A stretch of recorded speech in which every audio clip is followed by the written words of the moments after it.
ನಮಸ್ಕಾರ ನಮಸ್ಕಾರ. ಭಾಷಣ ಕೇಳ್ತೀವಿ ಅಂದರೆ ಭಾಷಣ ಮಾಡ್ತೀವಿ, ಇಲ್ಲ ಅಂದ್ರೆ ಭಾಷಣ ಮಾಡೋದಿಲ್ಲ. ಹುಡುಗರುಗಳ ಮಕ್ಕಳನ್ನೆಲ್ಲ ಕರೆದಿರೋದು ಯಾಕೆ ಅಂತಂದರೆ ನೀವೇ ನಮ್ಮ ಭವಿಷ್ಯ, ನೀವೇ ನಮ್ಮ ಉಸಿರು, ನೀವೇ ದೇಶದ ಆಸ್ತಿ ಅಂತ ಕರೆದಿದ್ದೀವಿ. ನಿಮಗೆ ತಾಳ್ಮೆ ಇಲ್ಲ ಅಂದರೆ ನಾವು ಭಾಷಣ ಮಾಡೋದಿಲ್ಲ. ಹೇಳಿ, ಮಾಡಲಾದ್ರೆ ಬೇಡ, ಮಾಡೋಣ ಬೇಡವಾ? ಓಕೆ, ಥ್ಯಾಂಕ್ ಯು, ನಮಸ್ಕಾರ. ಬಂಧುಗಳೇ,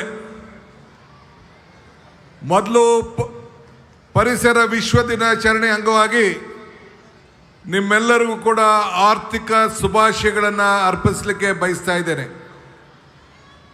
ವೇದಿಕೆಯಲ್ಲಿರುವಂಥ ಗೌರವಾನ್ವಿತ ಮುಖ್ಯಮಂತ್ರಿಗಳಂತ ಸಿದ್ದರಾಮಯ್ಯ ಸಾಹೇಬ್ರೆ, ನಮ್ಮ ಅರಣ್ಯ ಸಚಿವರು, ಹೊಸ ಕ್ರಾಂತಿಕಾರಿ ಹೆಜ್ಜೆಯನ್ನು ಇಟ್ಟಂಥ ಮಿತ್ರ ಈಶ್ವರ್ ಖಂಡ್ರೆ ಅವರೇ,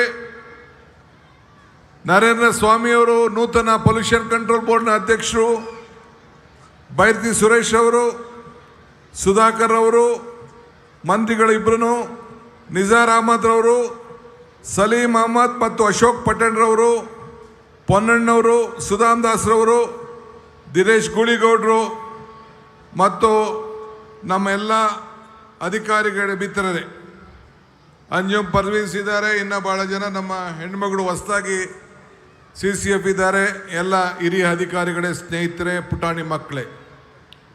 ಮೊದಲು ತಾವು ಈ ಪರಿಸರ ದಿನಾಚರಣೆ ಅಂಗವಾಗಿ ಪ್ರಶಸ್ತಿಗೆ ಅಭಿನಂದನೆಗೆ ಪಾತ್ರ. ಪ್ರಕೃತಿ, ಮಣ್ಣು, ನೀರು, ಪರಿಸರ ಹೆಸರನ್ನು ಉಳಿಸುವಂಥ ದೊಡ್ಡ ಜವಾಬ್ದಾರಿ ತೆಗೆದುಕೊಂಡಿದೆ. ಭೂಮಿ ತಾಯಿಗೆ ಹಸಿರು ಗ್ಯಾರಂಟಿಯನ್ನು ಕೊಡಲಿಕ್ಕೆ ಇವತ್ತು ಹೊರಟಿದ್ದೇವೆ. ನಮ್ಮ ಕರ್ನಾಟಕ ಸಮೃದ್ಧಿ ಪ್ರಕೃತಿಯ ನಾಡು, ಸೇರಿದ್ದಲ್ಲ, ನಾವು ಭೂಮಿಗೆ ಸೇರಿದವರು. ಇದನ್ನು ಉಳಿಸ್ಕೊಳ್ಳಿಕ್ಕೆ ಇವತ್ತು ನಾವೆಲ್ಲ ಪ್ರಯತ್ನವನ್ನು ನಾವು ಮಾಡ್ತಾ ಇದ್ದೇವೆ. ಮಕ್ಕಳನ್ನು ಕರೆಸಿ ಇವತ್ತು ಯಾಕೆ ಈ ಕಾರ್ಯಕ್ರಮವನ್ನು ಮಾಡ್ತಾ ಇದ್ದೀವಿ ಅಂತಂದರೆ, ಇದು ನೀವು ಪ್ರತಿಯೊಬ್ಬರು ಕೂಡ ನಮ್ಮ ಬದುಕಿನಲ್ಲಿ ಒಂದು ಸಂಕಲ್ಪವನ್ನು ನಾವು ಮಾಡಿಕೊಳ್ಬೇಕು. ಗೌರವಾನ್ವಿತ ಮುಖ್ಯಮಂತ್ರಿಗಳು ನಿಮಗೆಲ್ಲ ಪ್ರತಿಜ್ಞೆ ವಿಧಿಯನ್ನು ಮಾಡಿದ್ರು. ಒಬ್ಬೊಬ್ಬರು ನಾವು ಬದುಕಿನಲ್ಲಿ ಒಂದೊಂದು ಮರವನ್ನು ಬೆಳೆಸಿ ಈ ದೇಶಕ್ಕೆ ಒಂದು ಆಸ್ತಿಯಾಗಿ ಕೊಡಬೇಕು. ಆಗ ಮಾತ್ರ ನಮ್ಮ ಜೀವನದಲ್ಲಿ ಒಂದು ಸಾರ್ಥಕ ಆಗ್ತದೆ. ನಾವು ಪ್ರಕೃತಿಯಿಂದ ನಾವು ಊಟ ಮಾಡ್ತೇವೆ.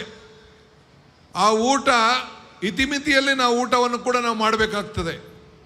ಹಂಗೆ ಇವತ್ತು ನಾವು ನಮ್ಮ ಮಣ್ಣನ್ನು ಕಾಪಾಡಲಿಕ್ಕೆ, ಪ್ರಕೃತಿಯನ್ನು ಉಳಿಸ್ಲಿಕ್ಕೆ ನಾವೆಲ್ಲ ಸೇರಿ ನಮ್ಮ ಬದುಕಿನಲ್ಲಿ ಒಂದು ಶಾಶ್ವತವಾದಂಥ ಕೆಲಸವನ್ನು ನಾವು ಮಾಡಲಿಕ್ಕೆ ನಾವೆಲ್ಲ ಇಲ್ಲಿ ಸೇರಿದ್ದೇವೆ. ನಾನು ಮಂತ್ರಿ ಆದ ತಕ್ಷಣ, ಬೆಂಗಳೂರು ನಗರದ ಮಂತ್ರಿ ಆದ ತಕ್ಷಣ ಎಲ್ಲ ಶಾಲೆಗಳಿಗೂ ಕರೆಯನ್ನು ಕೊಟ್ಟಿದ್ದೇನೆ. ನಿಮ್ಮ ಭಾಗದ ಎಲ್ಲ ಏರಿಯಾಗಳಲ್ಲಿ ನೀವು ಒಂದೊಂದು ಏರಿಯಾನ ನೀವೆಲ್ಲ ಅಳವಡಿಸ್ಕೊಳ್ಬೇಕು. ಒಂದೊಂದು ವಿದ್ಯಾರ್ಥಿ ಒಂದೊಂದು ಗಿಡವನ್ನು ಅಡಾಪ್ಟ್ ಮಾಡ್ಕೊಳ್ಬೇಕು. ಅವ್ರ ಫೋಟೋ ಇಟ್ಕೊಳ್ಬೇಕು, ಅದಕ್ಕೆ ನೀರು ಗೊಬ್ಬರ ಹಾಕಿ ಬೆಳೆಸಿ ಕಾಪಾಡಬೇಕು. ಅದರ ಜವಾಬ್ದಾರಿಯನ್ನು ಹೊರಬೇಕು ಅಂತೇಳಿ ಮಾಡಿದ್ದೇನೆ.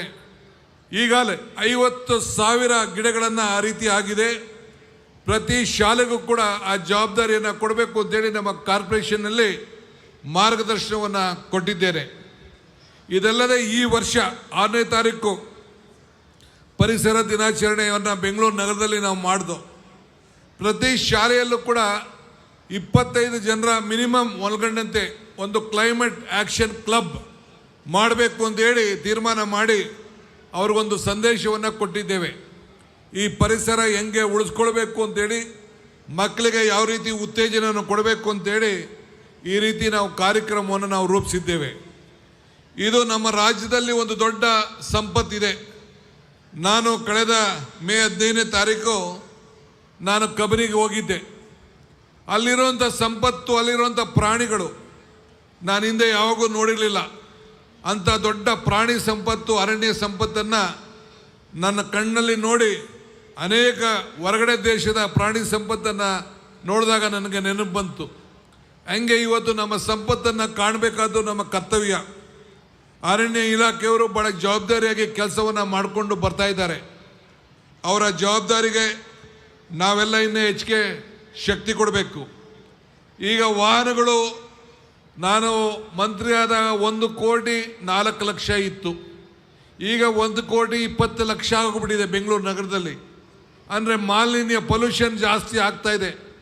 ಅದು ಹೆಚ್ಚಿಸಬೇಕಾದ್ರೆ ನಾವು ಯಾವ ರೀತಿ ನಿಯಂತ್ರಿಸಬೇಕು ಅನ್ನೋದನ್ನು ಕೂಡ ನಾವು ಈ ಸಂದರ್ಭದಲ್ಲಿ ಕಾರ್ಯಕ್ರಮವನ್ನು ರೂಪಿಸಬೇಕಾಗ್ತದೆ.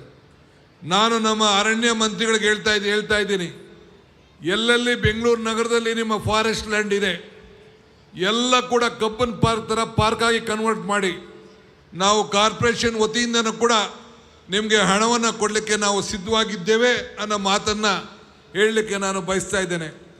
ಮತ್ತೊಂದು ಇನ್ನು 10 ನಮ್ಮ ಏನು ಒಂದು ಕಬ್ಬನ್ ಪಾರ್ಕ್ ಇದೆ, ನಮ್ಮ ಏನು ಲಾಲ್ಬಾಗ್ ಇದೆ, ಆ ರೀತಿ 10 ಪಾರ್ಕ್ಗಳನ್ನು ಎಲ್ಲ ಅರಣ್ಯ ಜಾಗವನ್ನು ಕಾಪಾಡ್ದಂಗೂ ಆಗ್ತದೆ, ಸಾರ್ವಜನಿಕರ ಬದುಕಿಗೆ ಅನುಕೂಲ ಆದಂಗೆ ಆಗ್ತದೆ. ಆ ನಿಟ್ಟಿನಲ್ಲಿ ತಾವೆಲ್ಲ ಸೇರಿ ಕೆಲಸವನ್ನು ಮಾಡಬೇಕು. ಇನ್ನು ಭಾಳ ವಿಚಾರಗಳನ್ನು ಹಂಚಿಕೊಳ್ಳೋದಿದ್ರೂ ಕೂಡ ಬೇರೆ ಸಂದರ್ಭದಲ್ಲಿ ನಿಮ್ಮ ಹತ್ರ ಮಾತಾಡಲಿಕ್ಕೆ ನಾನು ಪ್ರಯತ್ನವನ್ನು ಮಾಡ್ತಾ ಇದ್ದೇನೆ.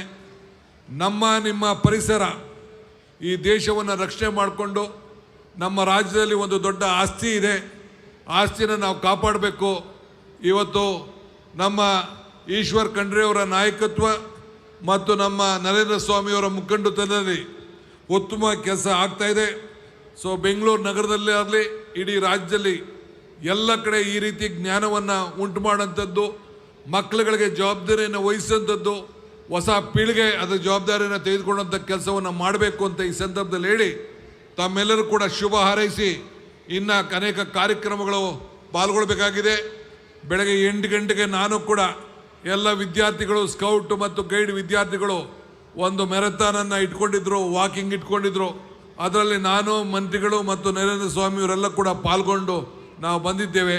ನಿಮ್ಮೆಲ್ಲರೂ ಕೂಡ ಶುಭವಾಗಲಿ.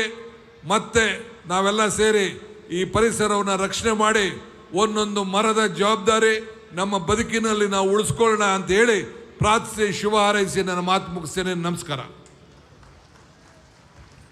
ಸಮಾರಂಭವನ್ನು ಉದ್ದೇಶಿಸಿ ಮಾತನಾಡಿದ ಮಾನ್ಯ ಉಪಮುಖ್ಯಮಂತ್ರಿಗಳು, ಬೆಂಗಳೂರು ನಗರಾಭಿವೃದ್ಧಿ ಸಚಿವರಾದಂಥ ಶ್ರೀಯುತ ಡಿ ಕೆ ಶಿವಕುಮಾರ್ ಅವರಿಗೆ ವಂದನೆಗಳನ್ನು ತಿಳಿಸ್ತಾ ಇದ್ದೇವೆ. ಬಂಧುಗಳೇ, ವಿದ್ಯಾರ್ಥಿ ಮಿತ್ರರೇ, ನಿಮ್ಮೆಲ್ಲರಲ್ಲಿ ಮನವಿ, ಸನ್ಮಾನ್ಯ ಮುಖ್ಯಮಂತ್ರಿಗಳು ತಮ್ಮ ಅಭಿಮತವನ್ನು ವ್ಯಕ್ತಪಡಿಸಲಿದ್ದಾರೆ. ದಯಮಾಡಿ ತಾವು ಎಲ್ಲೆಲ್ಲಿದ್ದೀರೋ ಅಲ್ಲಲ್ಲಿ ಆಸನಗಳಿವೆ, ದಯಮಾಡಿ ಎಲ್ಲರೂ ಕುಳಿತುಕೊಳ್ಳಿ. ಕಾರ್ಯಕ್ರಮದ ನಂತರ ನಿಮ್ಮೆಲ್ಲರಿಗೂ ಕೂಡ ರುಚಿಕಟ್ಟಾದಂತಹ ಭೋಜನದ ವ್ಯವಸ್ಥೆ ಇದೆ. ನೀವೆಲ್ಲಿ ತಿಂಡಿಯನ್ನು ತಿಂದರೋ ಬೆಳಗಿನಲ್ಲಿ ಅದೇ ಜಾಗದಲ್ಲಿ ನಿಮ್ಗೆಲ್ರಿಗೂ ಭೋಜನದ ವ್ಯವಸ್ಥೆ ಇದೆ. ದಯಮಾಡಿ ಎಲ್ಲರೂ ಕುಳಿತುಕೊಳ್ಳಿ. ಇನ್ನೀಗ ಅಭಿಮಾನಪೂರ್ವಕವಾಗಿ ಸ್ವಾಗತಿಸೋಣ ಪರಿಸರ ಪ್ರೇಮಿಗಳಾದ ನಮ್ಮ ಹೆಮ್ಮೆಯ ಸನ್ಮಾನ್ಯ ಮುಖ್ಯಮಂತ್ರಿಗಳಾದ ಶ್ರೀ ಸಿದ್ದರಾಮಯ್ಯನವರನ್ನು. ಕೇಳೋಣ. ಇದೀಗ ಉದ್ಘಾಟನಾ ಭಾಷಣ ಪ್ರಶಸ್ತಿಯನ್ನು ನೀಡಿದರು. ಪರಿಸರ ಪ್ರಶಸ್ತಿಯನ್ನು, ಅದಲ್ಲದೆ ವಿಶೇಷವಾಗಿ ಕಾಳಜಿ ಎಲ್ಲದಕ್ಕೂ ಕೂಡ ನಾವಿದ್ದೇವೆ ಎನ್ನುವಂಥ ಗ್ಯಾರಂಟಿ ನೀಡುವುದರ ಮೂಲಕ ಮಾನ್ಯ ಮುಖ್ಯಮಂತ್ರಿಗಳಾದಂಥ ಸಿದ್ದರಾಮಯ್ಯನವರು ನಿರಂತರವಾಗಿ ರಾಜ್ಯದ ಜನತೆಯ ಹಿತಾಸಕ್ತಿಯನ್ನು ಕಾಪಾಡ್ತಾ ಇದ್ದಾರೆ. ನುಡಿದಂತೆ ನಡೆದ ಸರ್ಕಾರದ ನೇತೃತ್ವ ವಹಿಸಿರುವಂತಹ ಸನ್ಮಾನ್ಯ ಮುಖ್ಯಮಂತ್ರಿಗಳಾದ ಶ್ರೀ ಸಿದ್ದರಾಮಯ್ಯನವರು ನಿಮ್ಮ ಮುಂದೆ